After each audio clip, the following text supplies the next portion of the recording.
We have an excellent connection and we are live. All right.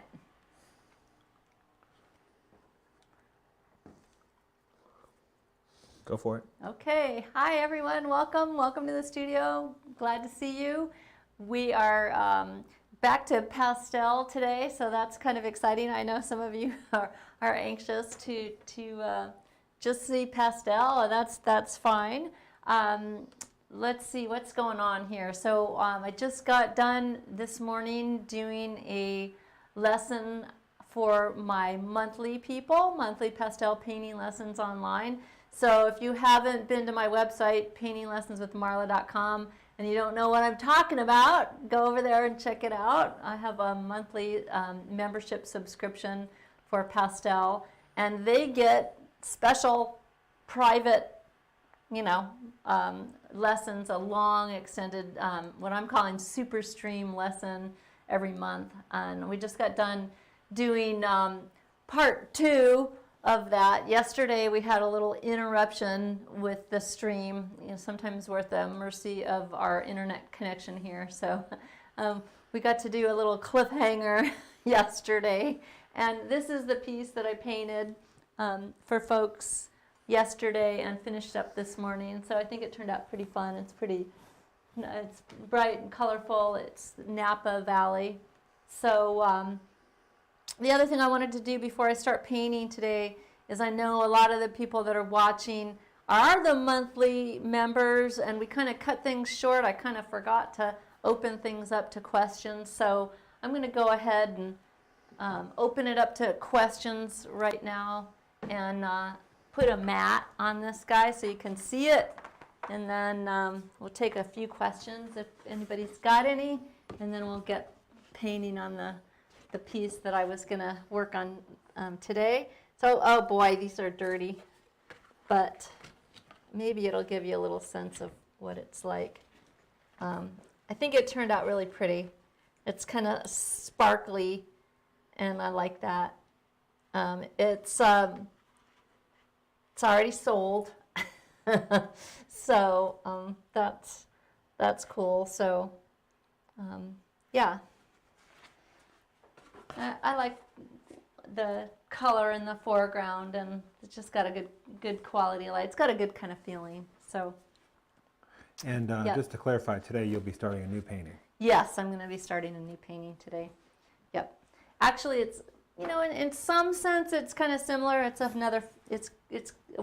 fall scene, but it's got that kind of really pretty light spilling through into it also. So I'm really excited about painting the scene that I'm going to do today. So, all right. Any questions, or should I just go ahead? Maybe and while you're doing that, we'll see Okay. if any roll in and Alrighty. just kill two birds Get with one this one. stone. And other announcements, I don't really have very much. Just going to paint for you today, and if you want to follow along, that's wonderful. More painting is good for the world, I think. I like that. I'd like to have you guys join me. And yeah, I've been working on some new stuff. We're going to have a color workshop. I'm calling Color College. That's going to be coming out hopefully pretty soon. I've been working hard on it. Color theory and color is really the foundation of my work. Kind of across all medias. Cool. Here's a good question. So I would like to know when you can call yourself an artist. That's a really good question. And I have a very kind of, I don't know what's the right word. I have a lot of feeling. There's a lot of emotion around that for me. And so when I began, so I've been a professional artist for basically my whole life. I've really never had, other than I worked at a bookstore before I went to college. Other than that, I've been an artist. I was a freelance illustrator and then a fine art painter, art instructor. That's, I've done my whole life. and had a really hard time calling myself just artist. I'm an artist. When people ask me what you do, just to be able to say I'm an artist. And I think that it's really interesting because anybody can be an artist. You could be an artist and you could be, just a hobbyist, which is, then you are an artist. Little kids are artists. Everybody's an artist. An artist, you don't need a degree. It's not like a doctor. Or, when someone says I'm a doctor, you kind of get what goes along with that. When you're an artist, it's different. So I had and being an artist also implies a lot of things culturally, like, oh, maybe you're a little crazy, you're a little this, you're a little that. There's a lot of stereotypes around it that are possibly maybe positive, but also negative, possibly. So I had a really hard time. So it wasn't until just a few years ago and I was able to just say, I'm an artist. So I don't know what to say. I don't know what to tell you. That's been my experience. It's a tough one. All right. Right off the bat, these hard questions. All right. All right. Today I am going to paint. Kevin, did you get? Looks like it's up. Yep. Okay. It's the correct one. Okay. Cool. And I'm on. Oh, I'm going to sneeze. Uh-oh. I'm on Wine Pastelmat, which is, you guys, one of my favorite papers.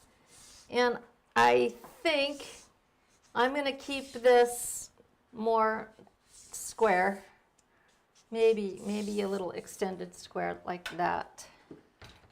Let's see. I'm looking for a little bit bigger piece of blue spruce, but I don't have it. Okay. And I'm just going to get my composition. I'm going to start. I love this dark tree in silhouette. And what I love about this photo is just this sort of tangle of foliage. This is Door County, Wisconsin. At just an absolute height of fall. I was there a few years ago teaching for the Peninsula School of Art. And oh my gosh, I just got so lucky in timing.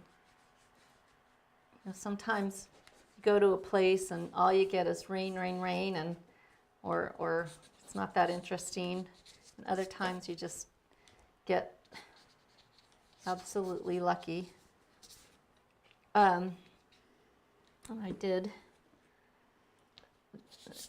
I love these layers of foliage. I need a little more space down here. And the light kind of coming in right here. It's so neat. So we have a hello from Roger in Junction City. Oh, Roger, you went back without saying goodbye. That's a cute little town, Junction City. Very beautiful. Yeah. Willamette Valley.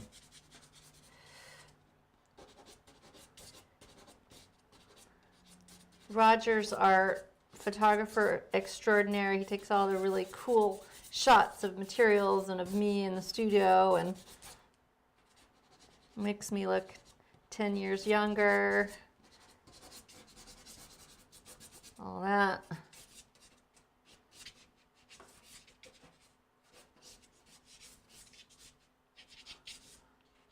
So I'm just getting some of this texture and these layers in. Now here's that big tree that's back in here that's in the light.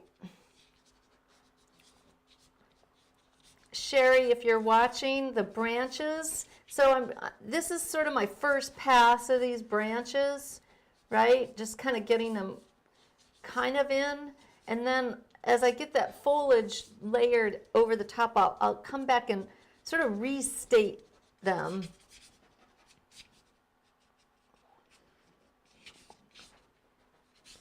So Mitchell observes that you've been working in a lot of other mediums, Yes. watercolor and acrylic. Has this caused you to reappreciate pastels? Well, I got to tell you, I always do. I don't ever let go of my pastel practice. You know, you guys, what you guys see maybe isn't exactly what's happening in the studio. So I don't ever like let it go entirely. But yeah, every time I work on something kind of intensely, and then I come back to, you know, like I'll kind of work for a few weeks on something, and then I'll, you know, get back more intensely to the pastel, or vice versa with acrylic or watercolor. I don't know, all the media, they all have their particular charms and joys, so I love that. They all sort of play together and inform one another in such a fabulous way. Okay, now I'm going to go ahead and stain some color in just to get myself oriented. I'm going to pick, ooh, look at that, so pretty. Well, I have to say, when I pick up a stick and I go like that and make that mark and go, oh man, that's what these are. That's what this is all about. I do love that.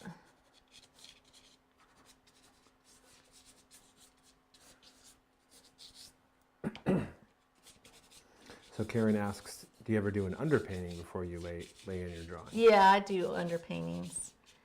Underpaintings are tricky for the live streams just because, you know, if we want to get them done more, you know, I want to get things completed a little more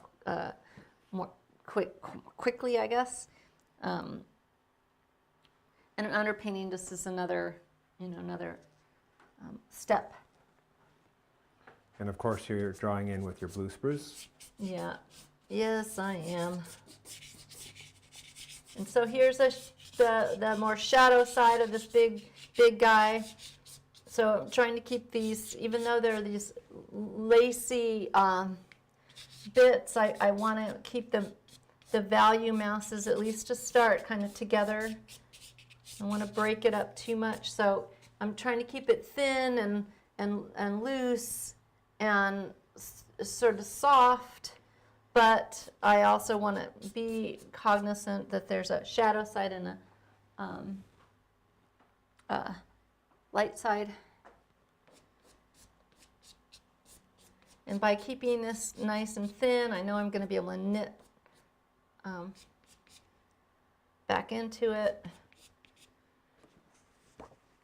I'm going to get some, ooh, I know what I want. I want something like this, way back down in here. And, Can you clarify the difference between the term stain as you're using it versus color or ground base layer? it's kind of the same. Staining is just, you know, it's not a technical term. It's just what I'm, you know, when I'm just getting the kind of initial pass of color down. When I say stain, there is some aspect that along the edges of if I were to come in to some of this, say with something really light in value along this, it's good. That light value is going to pick up a little bit of that color and meld into it. So staining, it's not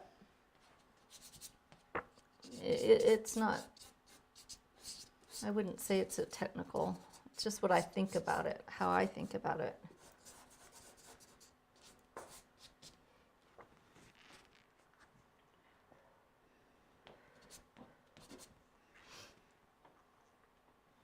So I just love all this yummy stuff in here.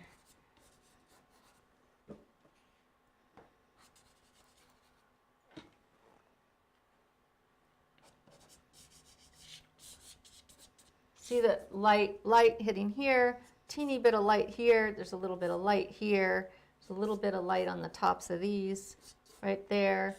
So I'm just starting to like say something about that, and that already I can sort of like, okay, yeah, that's headed where I want it to go. And the sooner I can like start to feel that the overarching pattern of light and shadow, the better off I am. I know I'm headed in the right direction, or the direction that I had in mind.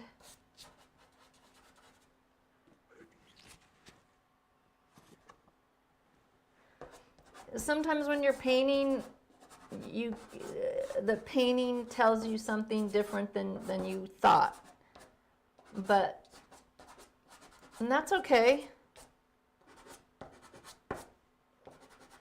Here's a quick question. Do you ever use new pastels for the blocking in, or do you mostly use soft pastels? I do use new pastels for the blocking in sometimes, because they're good for blocking in because they're a little bit harder. And in some sense, you could say I'm using the blue spruce to block in. I definitely use it to get a little bit of value going oftentimes. Looking at this, looking at this, looking at this. And where do you buy your large sheets of Pastelmat? I usually go through Dakota Pastel.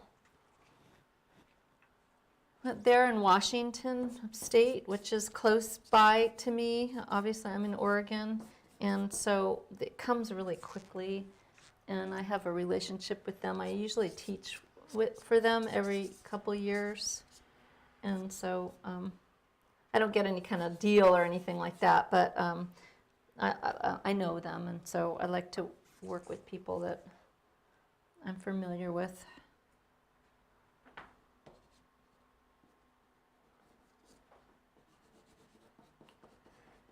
And I know the answer to this one. Have you ever done a demo with acrylics using a knife, presumably a palette knife? Yeah, but I don't think I've done one that was just palette knife painting. That would be fun. We should do that sometime. Yeah, I'm not opposed. I'm not really a palette knife painter per se, but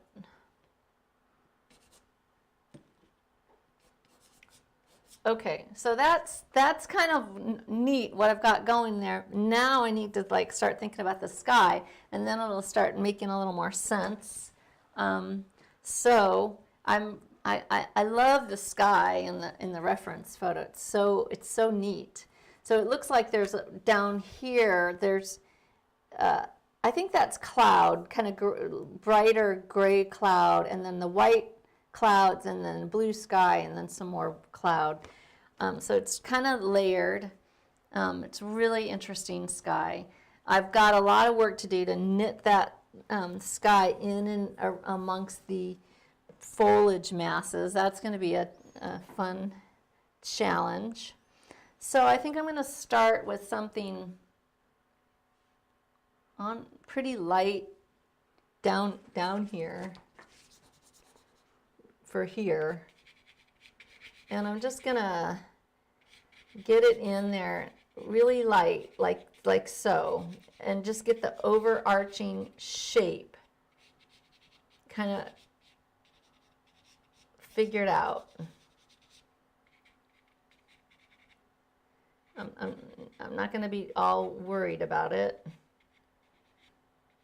Really light. See how I'm not pressing hard yet. At one point or another, I'll press a little harder. I'm not doing that yet because I'm not sure.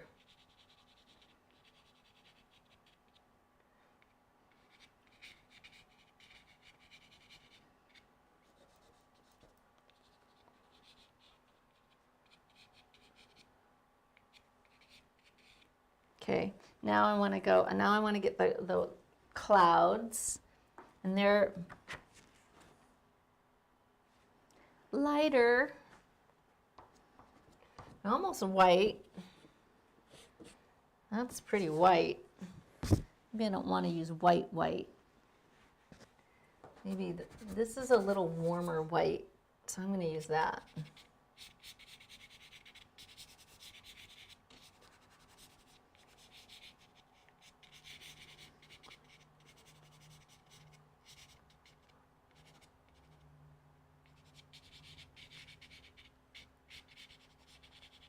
Another question, have you ever painted an ocean? Yeah, I've painted oceans. You know, it's funny. My friend Roger, he lives on the coast now, and so he takes a lot of beautiful, incredible photos of the ocean. So I could ask Roger, but the thing is, here's the deal with the ocean. I do not like the cold. And our ocean it's not that warm there. It's just not warm.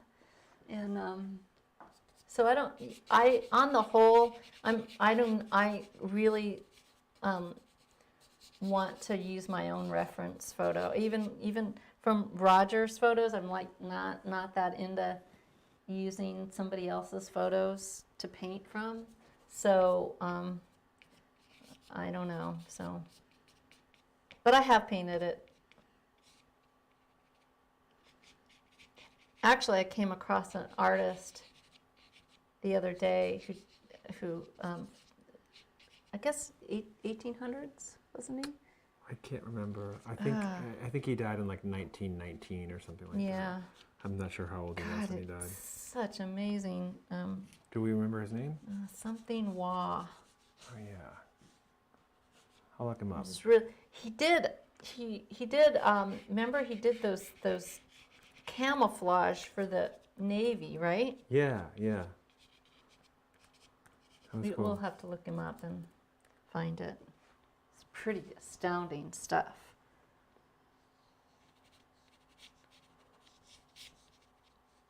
Frederick Judd Waugh. Yeah, check that out. Oh my gosh, I don't. And prolific as all get out. So there's so many examples of his work to look at and study.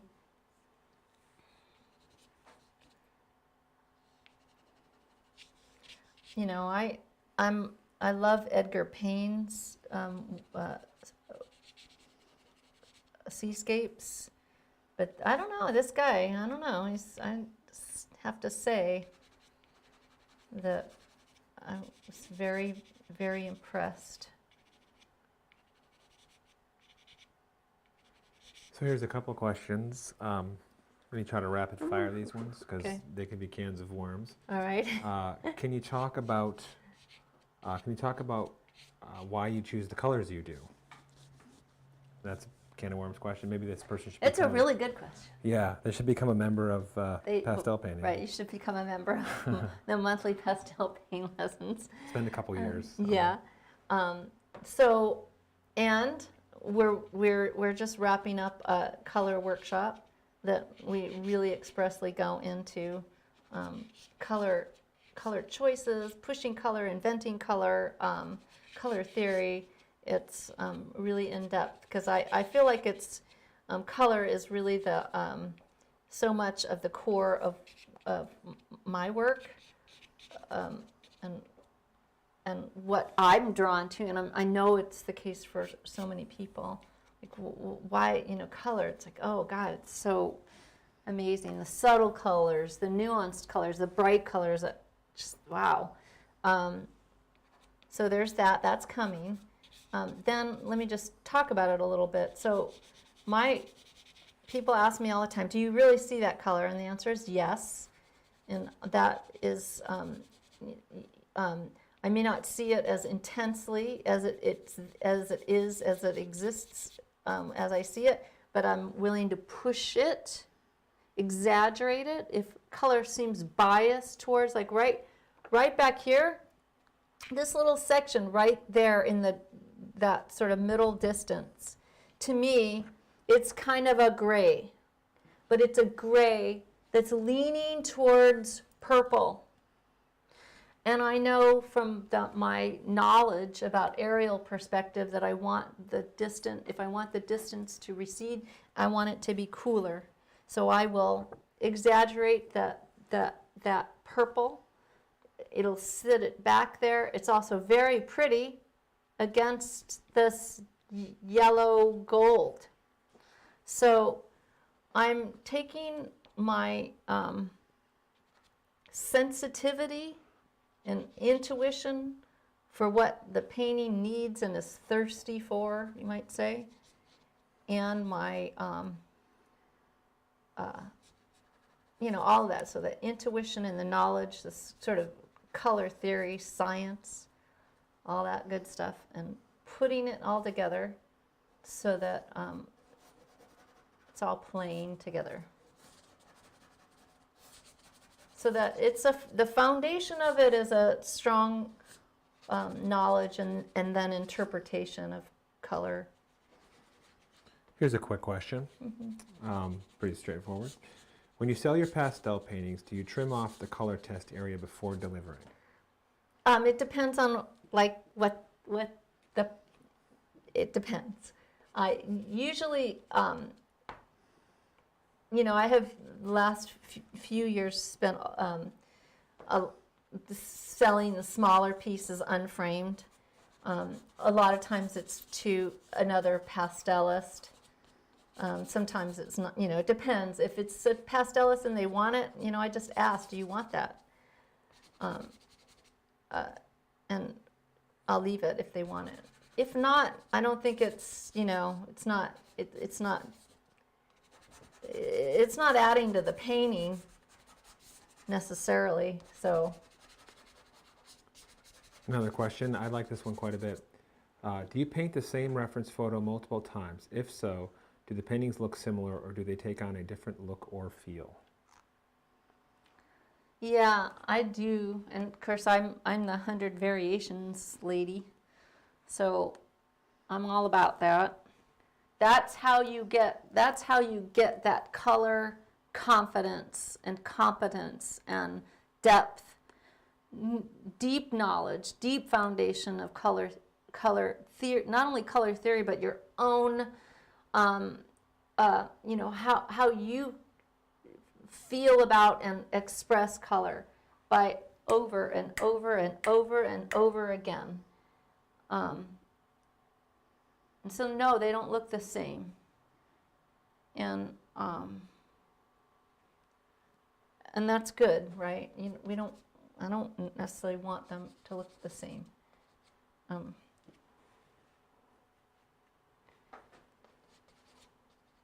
Color, it's so individual.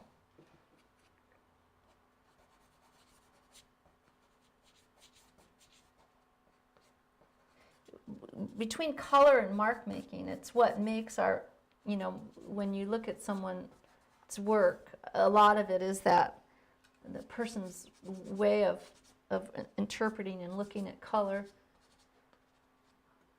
compared to another artist's.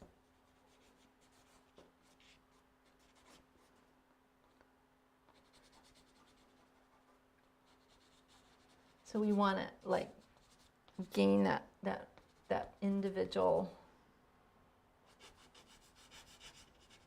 personal feel for color.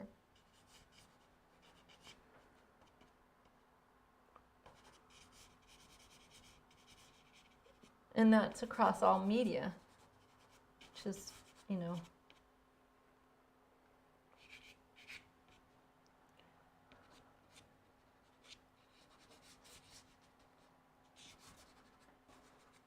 oh, this is coming out neat.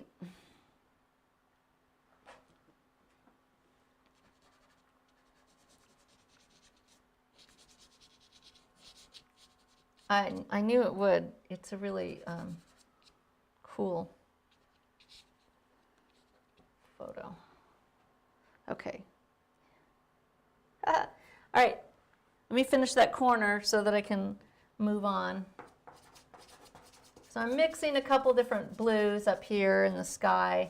I still want to, I think I want it even more, but I'm going to move on because I want to get some more of this established.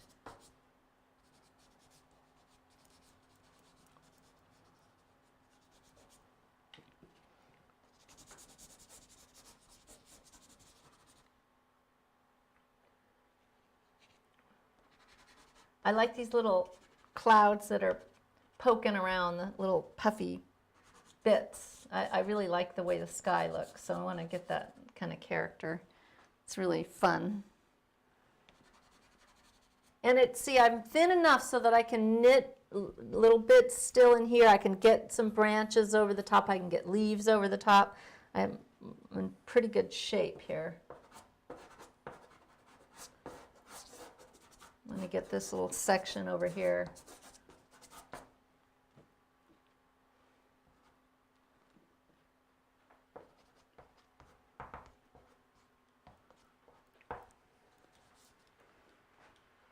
Good.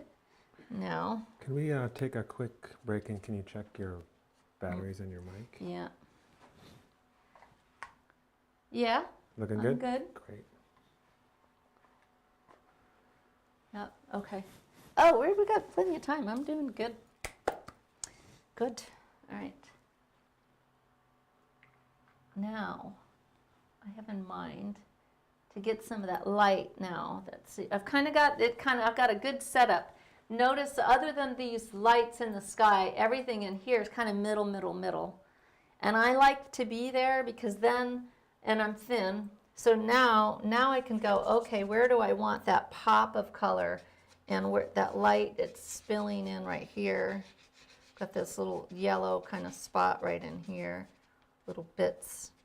And it's kind of over in here, up in here, up in here.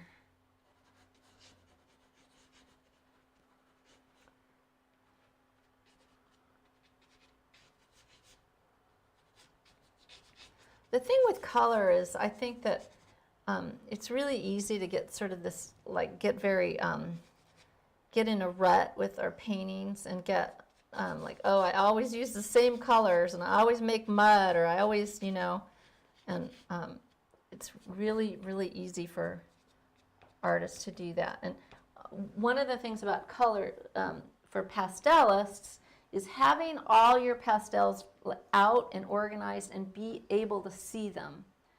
And it's one thing when I teach the live workshops, when I do someday again, a lot of people come and they'll have boxes and boxes of pastels and like kind of a jumble of them, unorganized jumble of them, honestly, and they have some of the boxes out and some put away, and I'll go around to people to help them, and I'll be talking about color, and I'll say, well, what about this? And oh, well, I've got that, it's in this box over here. And I'm like, well, you're not gonna use it, honestly, unless you have it out and can see it. You're just not. So that's why, I mean, I have everything out so I can see it. Nothing. And if it's not out, I don't use it, right? Unless there's something really in my mind that I know I have in backstock that I've run out of. But generally speaking, you're not going to use what you can't see. Out of sight, out of mind. So having it organized like this is really important. Maybe not like this, but having some way of being able to make sense of the pastels that you have. Of course, I recommend the way I have it.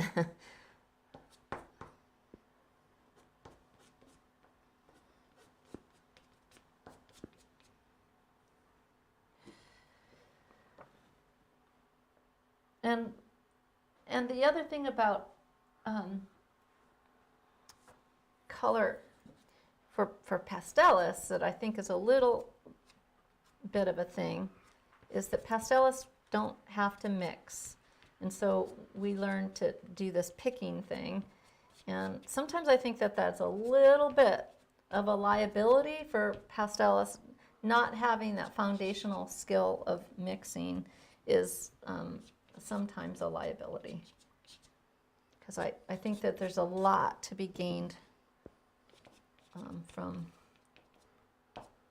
knowing how to mix. And you just keep, when you store your pastels, all brands and types are just mixed in. They are, all of them are mixed in. Everything that I'm going to use is here. You don't keep a separate for No, and I have them brands organized by value, hue, and saturation, very intentionally, because I want that broken color, that intermixed within every value mass. I'm going to be orchestrating those three aspects of every color, hue, value, and saturation. Every time I'm going to be orchestrating that within a piece. And I have it laid out like this, so it's easy. But unless you understand what that's all about, that's not really going to help you. You have to understand what that is. Here's another question. Should a beginner paint a variety of subjects or try to master one particular subject? Ooh, that's a really, really good question. Thank you for that. Tricky for me to answer.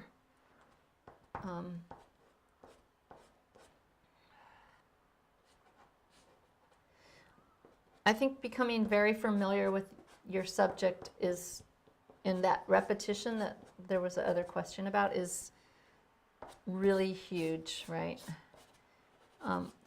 However, I think a strong foundation in drawing is probably really important for a beginner.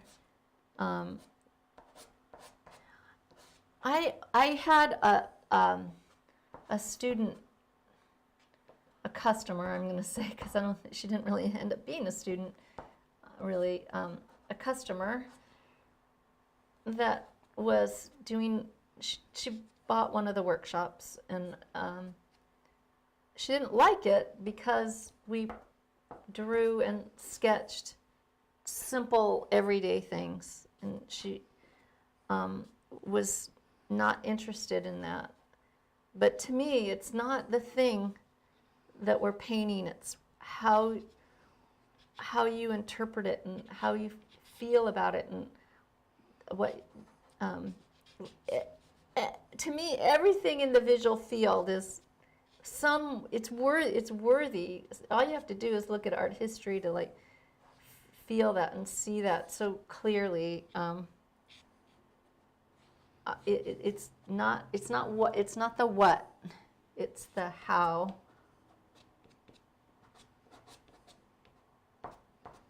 But I think you also, if you're a beginner, maybe you don't know that thing that's going to really, really float your boat, right? You have to explore. You have to check things out. And, discover what that is. And the only way to do that is to, play around, find different stuff.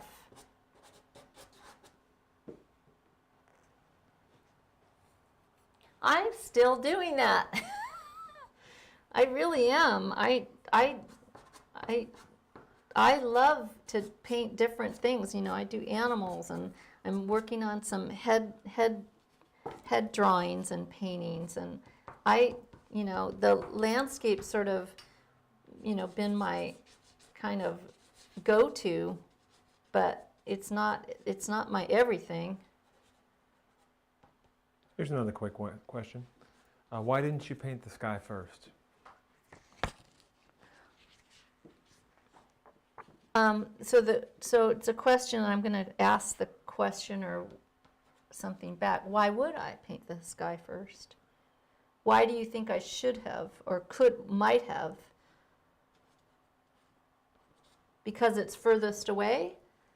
I paint what makes the painting come together most cohesively first.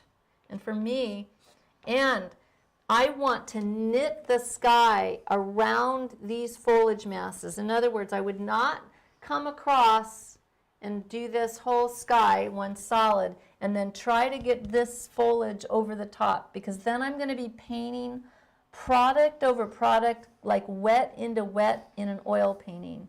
And that's when you make mud, both in an oil painting, with an acrylic painting, with a pastel.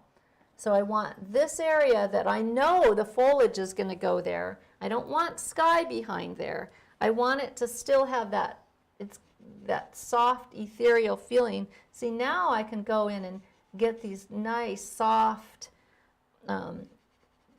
bits, sky holes. But if I had done the sky solid and then tried to get that over the top, I'm going to have a problem. So another quick question. Is this pastel for sale? Will it be for sale? Oh, yeah.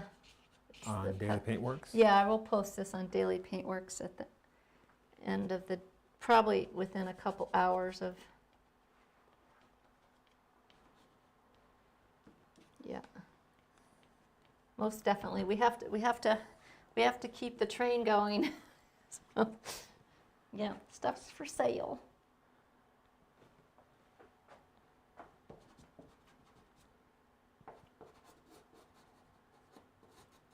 It's pretty. It's really kind of pretty.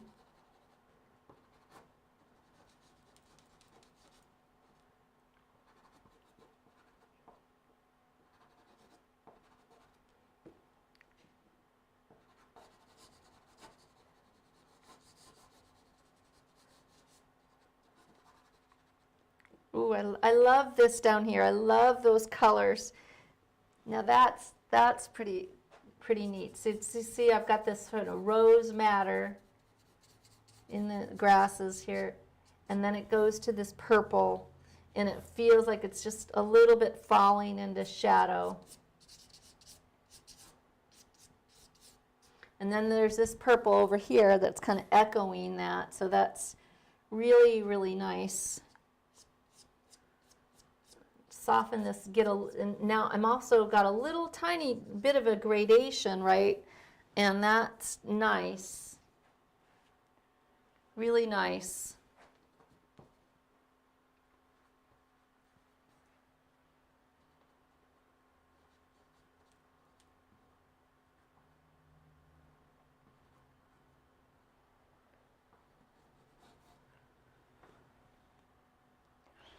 Yeah, I like it. And we won't forget to put a mat on Put this. a mat on it. We won't. And Yeah, we'll also show we you always the- forget. Not always, but we sometimes forget to do that. Yeah, and we'll show the sticks that she Yeah. used as well, the pastels.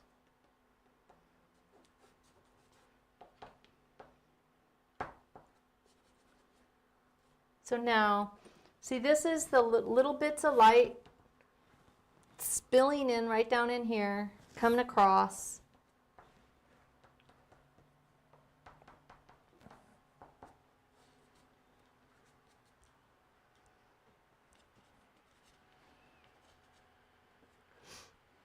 I love that. Okay, now I want, there are these branches and these guys.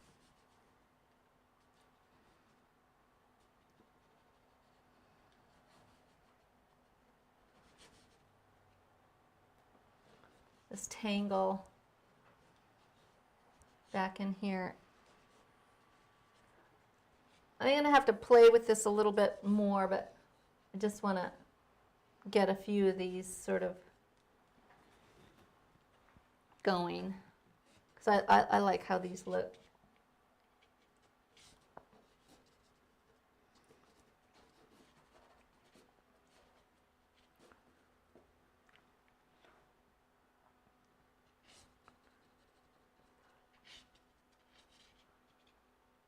A few people have noticed that your wardrobe matches the painting. Oh, Your bracelets and your shirt and everything. It's great. I just, sometimes that happens. I didn't mean to do it. I didn't plan it. It just kind of happens because you get into you get into like a sort of a thing with color, and you just, but I don't do that. But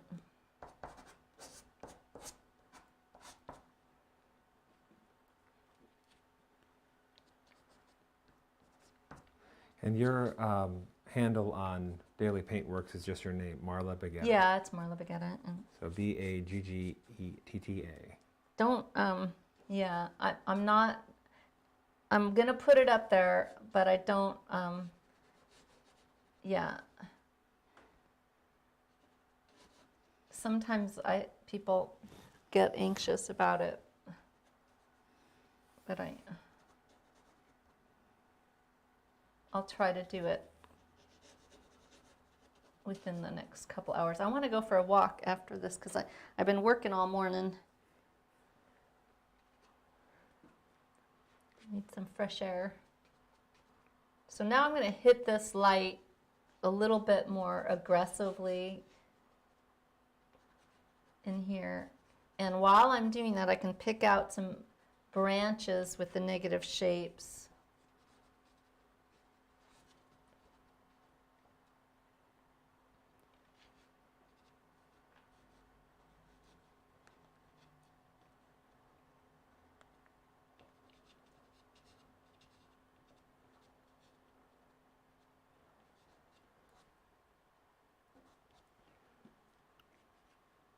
I'm going to soften that up a little bit. It's a little much.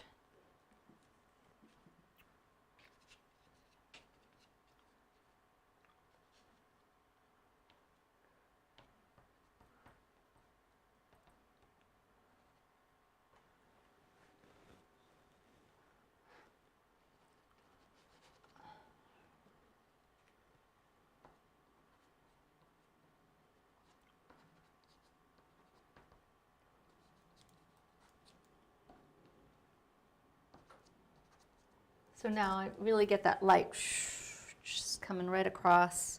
It's really neat.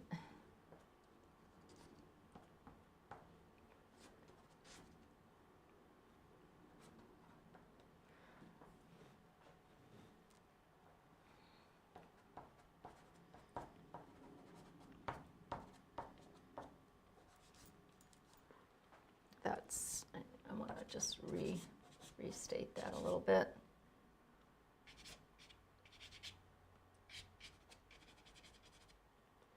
And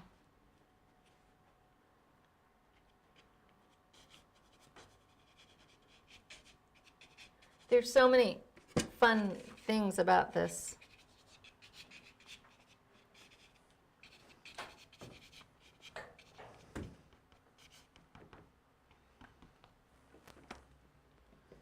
And then come back in and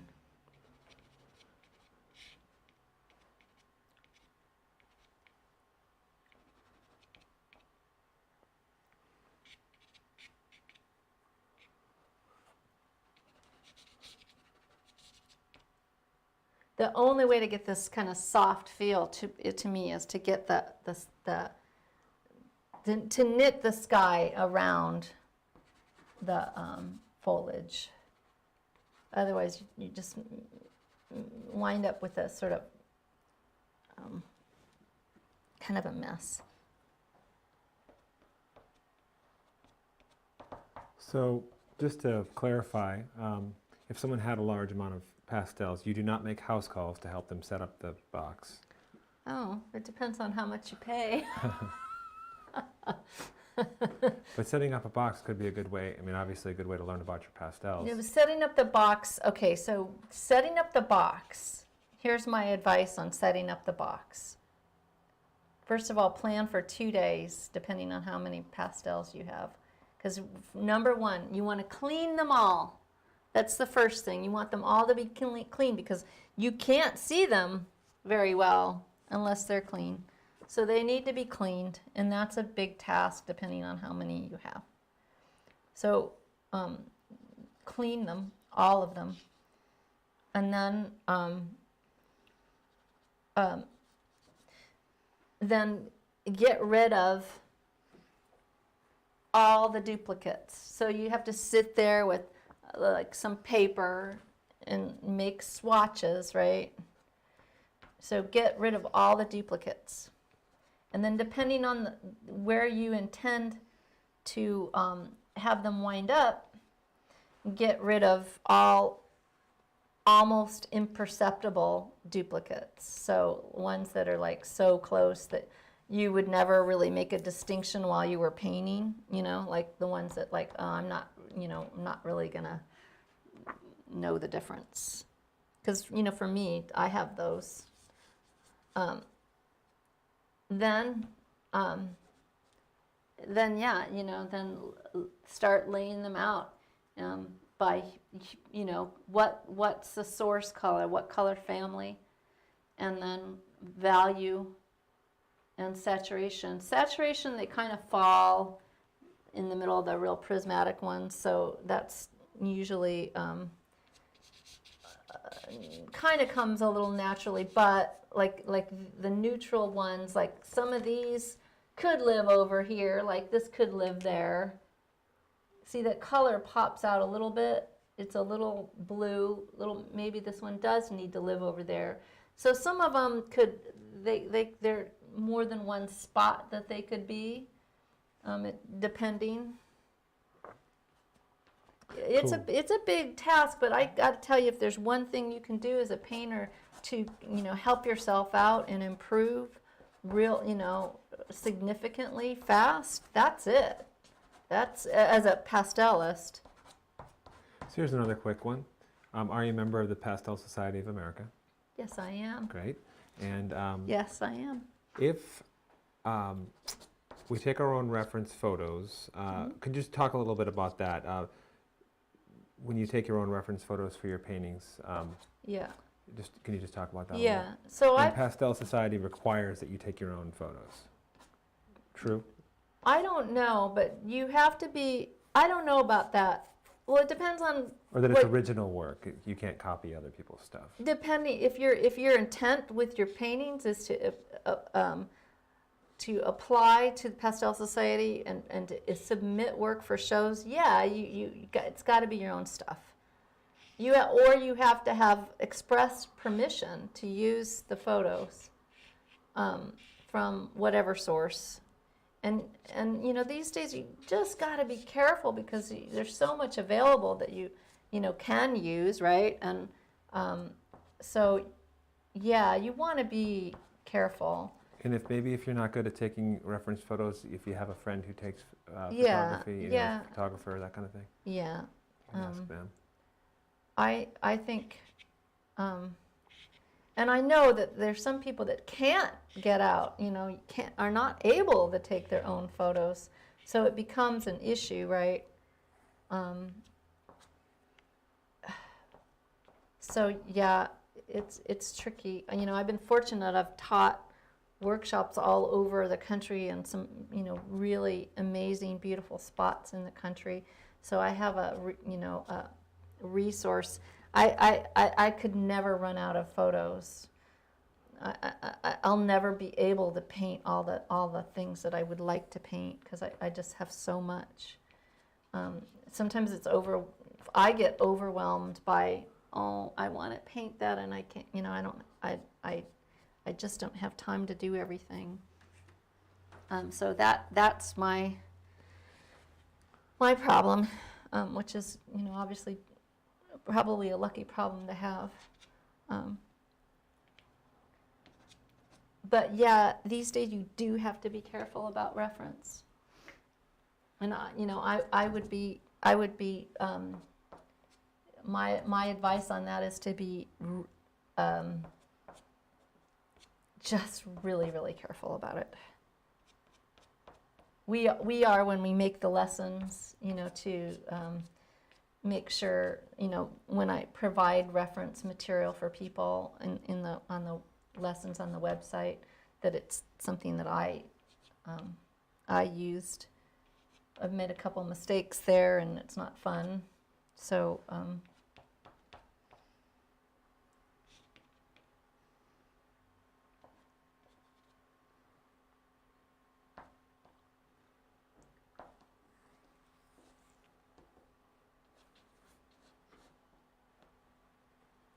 And what size is the pastel box, approximately? This box, I think it's 4 by, is that 2? Yep. And this is a on my website, you can go to my website and sign up for mini lessons. And there's a mini lesson that tells you how to make this box. It's called Do Your Pastels Need a Home? But you have to go to my website, paintinglessonswithmarla.com, and sign up to get the mini lessons. And there's a mini lesson on how to do it. It's pretty easy. I made this myself. People say, oh, did Marla's husband make it? No, Marla doesn't have a husband. And, and I made this myself. So if I can do it, I'm not super handy. So if I can do it, you can do it.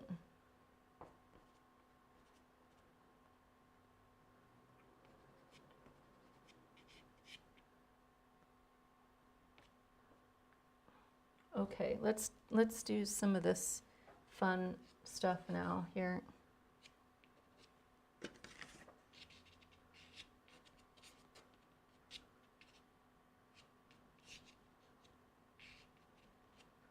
This tangle in here.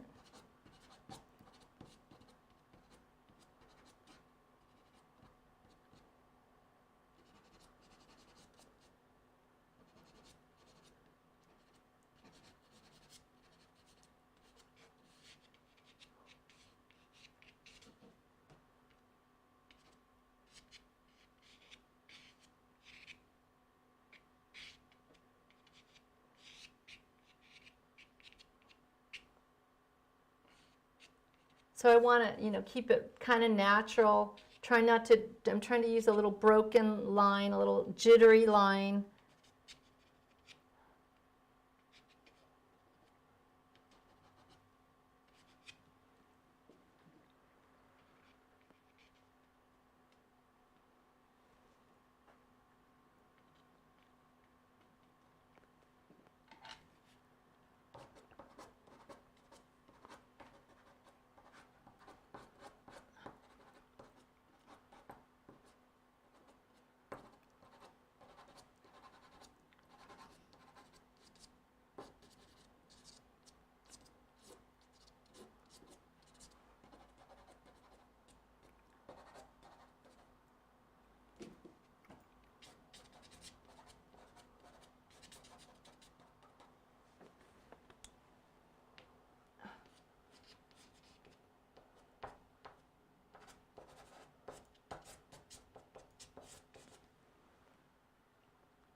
Opening up some of this tree shape now.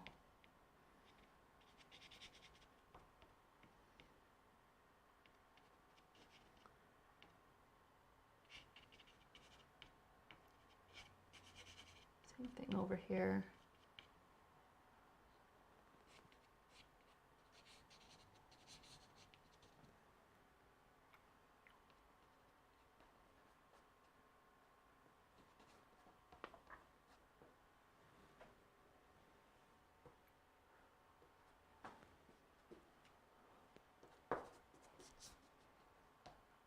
I love how the light's kind of softly coming through in the shadow here and there. Just kind of, I love it.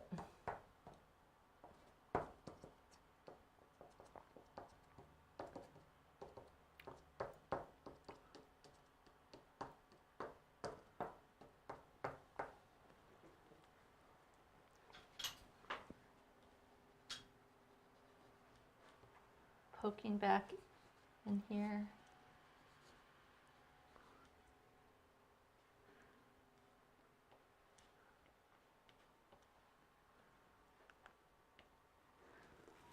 It's really,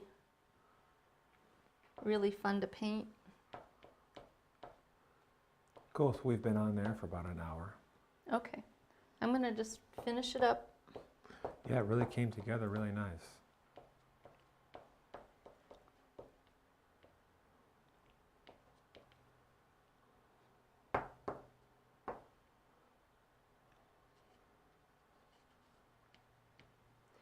Yeah, I think so. I want to, one other thing, see this back there, right there?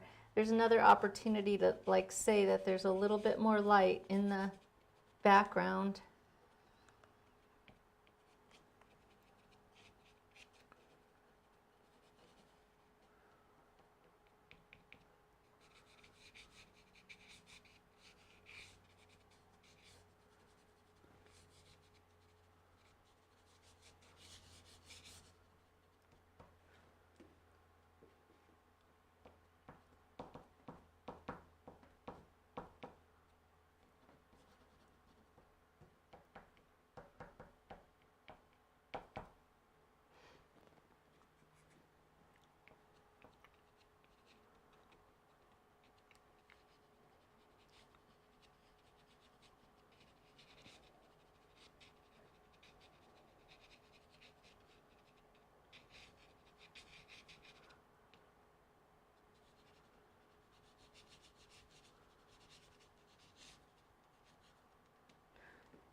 I like this little funny tree right here.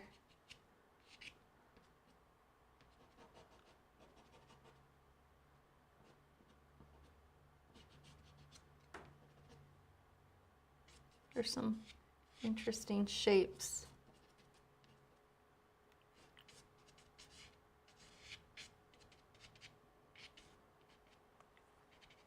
All right.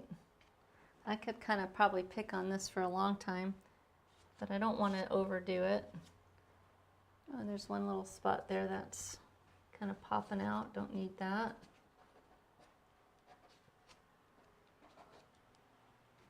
And clean that up. So it's like small little things, and I want to make sure I get just a little bit organized. Maybe some little. Let's see how it comes together with the mat on it. Where did I put? Where did I Oh, put right my there mat? on the floor. Oh, I see. Right.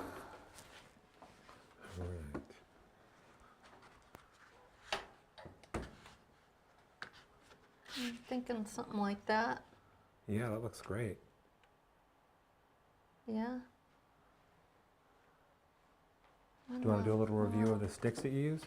I can Yeah, zoom I in. want to do one more little thing. That and just.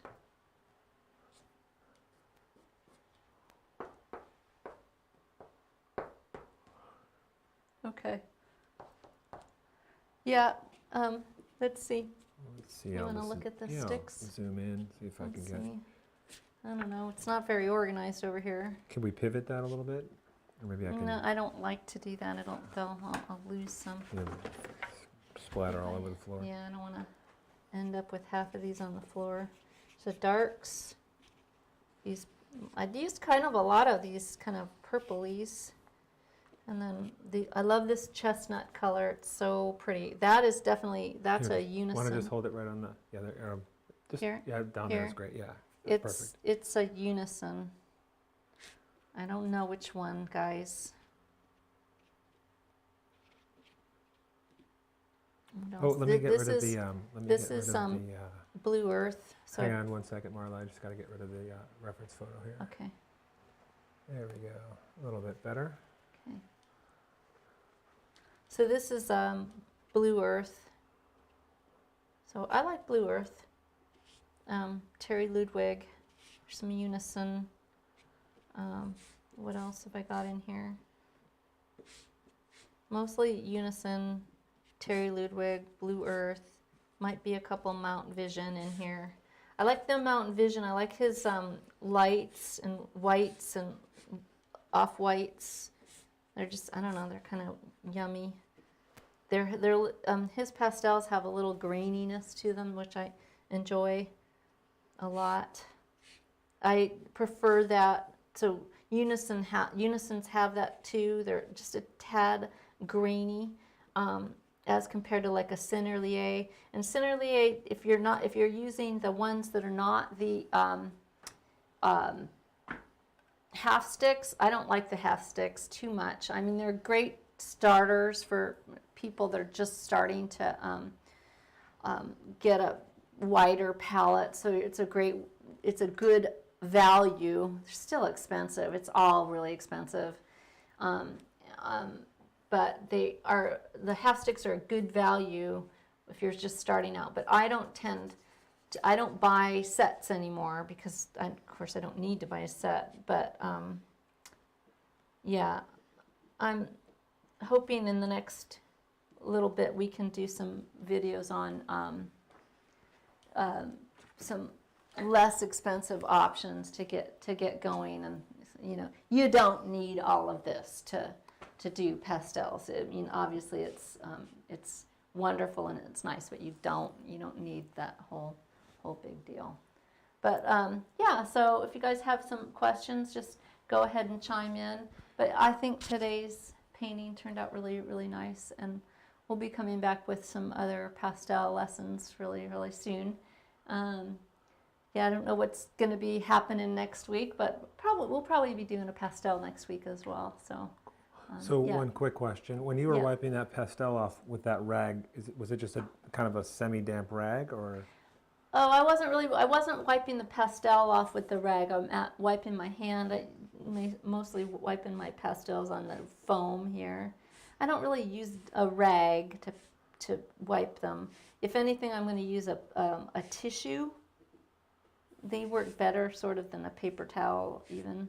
And that's just kind of a piece of craft foam from Michael's or something? Yeah, it is. This one happens to be really thin foam. You can use whatever, but I think the thinner foam, it's a little difficult to find.